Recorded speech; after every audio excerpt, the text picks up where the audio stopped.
Το μεγαλύτερο γεγονός της νέας χρονιάς θα γίνει τις πρώτες ώρες της νέας χρονιάς. Welcome New Year Party στο La Vita Bowling. Στα Dex, ο DJ The Boy θα φέρει τρελό πανικό. Έρχεται για να αφήσει τη σφραγίδα του στην πόλη και στο καινούριο έτος. Διοργάνωση 44 Party Team.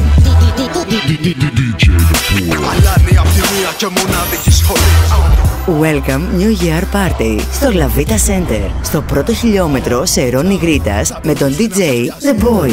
Παραμονή πρωτοχρονιάς μετά τις 12 το βράδυ. Είσοδος 10 ευρώ με ποτό. Προπόληση 8 ευρώ. Τιμή φιάλης 45. Και δωρεάν μεταφορά με ένα τηλεφώνημα στο 23210 39 606. Μεγάλη χορηγή: Hotel Έλενα, ρούχα P&J, Γυράδικο Special, Παπαϊωάννου Home Plus Stores, Περί Κρέπας, Energy Net, Ψητοπολείο Καλύτερος, Family Kitchen, Καφέ το Σπίρτο, Ελλήνων Γεύσης, Zeta Market.